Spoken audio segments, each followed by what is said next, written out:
India, a country with rich, prosperous, and divine history, also known as Sone ki Chidiya.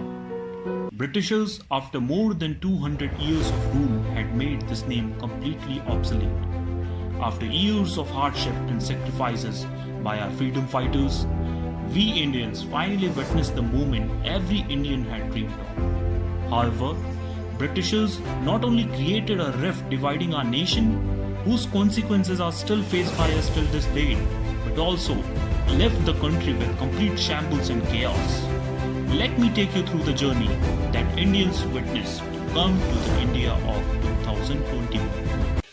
After witnessing the horrendous terror that Taliban has inflicted over Afghanistan, we all should know the importance of strong, formidable, and dedicated defense with the three ultimate forces, that is, the Indian Army, the Navy, and the Air Force. India commands the fourth mightiest military force in the world.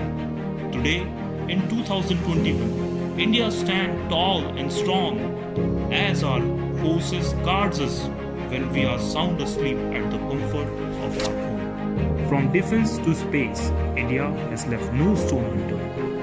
With bullets carrying rocket due to extremely low budget to launching India's first satellite Aryabhatta, Chandrayaan, Mangalyaan, and never looking back, India has surely left a mark on global space missions. From Jai Jawan to Jai Vigyan, now to Jai Kisan.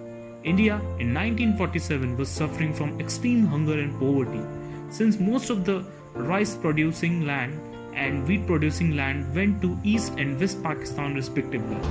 Even so, that Pandit Jawaharlal Nehru ji asked Indians to eat sweet potato to fulfill their needs.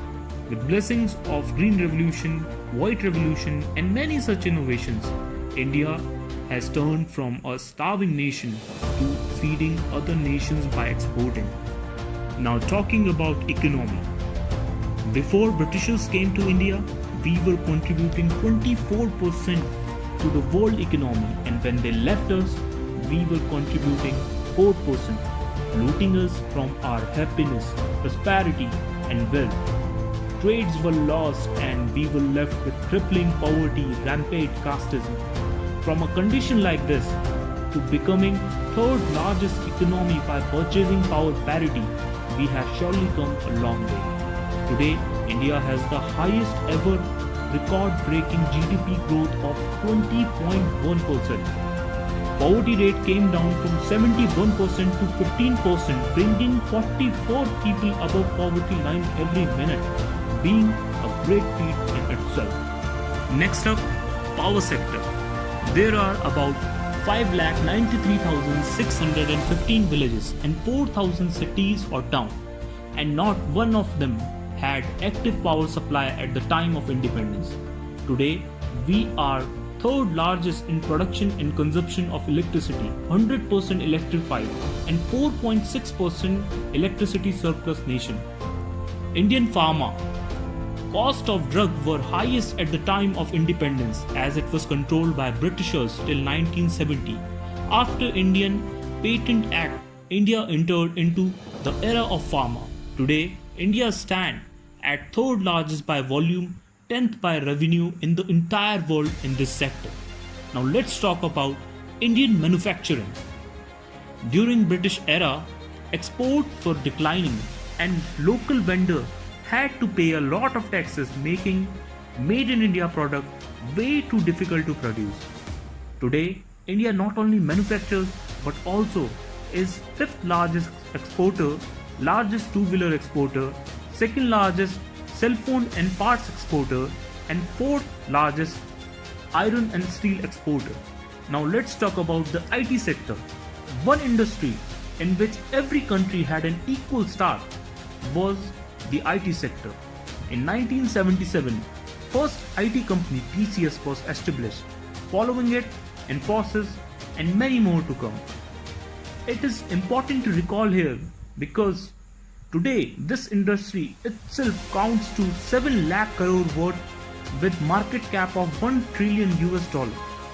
We Indians are responsible for some remarkable inventions in this field like email, USB, Pentium microchip, fiber optics, etc. Last but not the least are the Indian startups. After independence, the best way out of the gloomy picture was to take charge of our own future and embark on a wonderful journey. Today, India has a great deal of startups covering healthcare, sanitation, blockchain, AI, EV, etc. From 1947 to becoming the third largest ecosystem, eclipsing the likes of Europe, Japan, UK and so on, India has surely come a long way. By 2025, it is predicted that Indian startups will provide 4 lakh direct and 16 lakh indirect jobs, meanwhile attracting 3.5 lakh crore investment in 2019 alone. These achievements and innovations have created the India of 2021. Still, we have a very long way to go, facing obstacles of gender inequality, casteism, poverty, societal biasness, etc.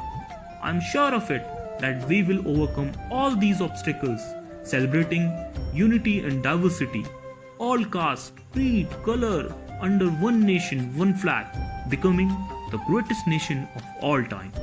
Jai Hind!